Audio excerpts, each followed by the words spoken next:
historic white-frame home lies at the end of a quiet Villisca, Iowa street. A park facing a middle school is a few streets away, and many churches are up the street. Old white home appears like others in the area, but it's abandoned. Closer investigation reveals firmly boarded doors and no light or sound from the residents. A little sign says Villisca Axe Murder House. Following midnight, a stranger went via the open door, not unusual in a small, safe, friendly town, and took an oil lamp from a nearby table, rigging it to burn so low it only illuminated one person. The stranger held the lamp to illuminate the home. His other hand clutched an axe. Ignoring the sleeping girls below, the man climbed the stairs using the lantern and his apparent understanding of the home's layout. He sneaked into Mr. and Mrs. Moore's bedroom, past the kids. He then visited the kids' room and returned to the downstairs bedroom. He perpetrated some of America's grisliest murders in each chamber. The visitor went swiftly and discreetly, grabbing house keys and shutting the door. The Villisca Axe murders were swift, but the world would learn they were gruesome. The following morning, the neighbors were concerned since the typically raucous residence was silent. They informed Joe's brother, who came to investigate. What he saw after entering with his own key made him nauseous.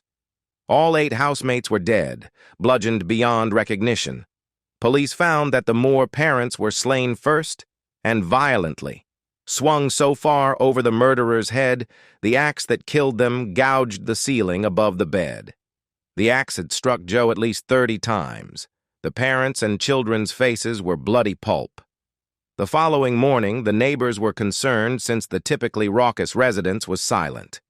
They informed Joe's brother, who came to investigate. What he saw after entering with his own key made him nauseous. All 8 housemates were dead, bludgeoned beyond recognition. Police found that the Moore parents were slain first and violently. Swung so far over the murderer's head, the axe that killed them gouged the ceiling above the bed. The axe had struck Joe at least 30 times. The parents' and children's faces were bloody pulp. After the police, coroner, minister, and physicians examined the murder site, news of the brutal crime spread, and the gathering outside the residence grew. After the property was cleared, at least 100 villagers entered the blood-spattered residence, despite officials' warnings. One townie kept a piece of Joe's skull. Police had remarkably few leads for the Villisca Axe murderer. A few half-hearted searches of the town and countryside were performed, but most authorities felt the murderer would be gone due to his 5-hour head start. The townsfolk had trashed the murder site, so bloodhounds failed. Over time, many suspects were identified, but none were found. First was local businessman Frank Jones, who competed with Joe Moore. Moore left Jones' agricultural equipment sales firm after 7 years to establish his own. Joe was said to be having an affair with Jones' daughter-in-law, but the information was false. The villagers claimed the Moores and Joneses had a profound animosity for each other, but no one acknowledges it led to murder. The second suspect was more plausible and confessed to the crimes, although he subsequently claimed police abuse. English immigrant Lynn George Jacqueline Kelly has mental and sexual issues. He acknowledged to being in town the night of the Villisca Axe murders and leaving early. Though his diminutive height and modest manner made him seem unlikely, detectives felt he was the ideal choice.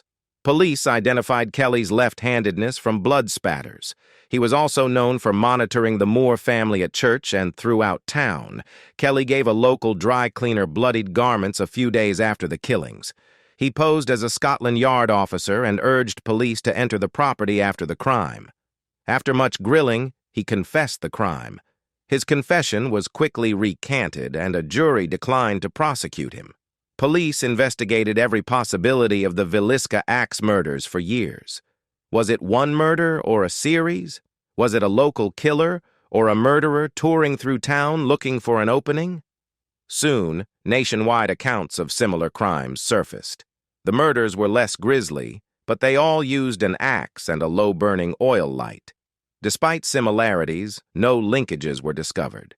The case became cold, and the home was boarded. No sale or layout adjustments were tried.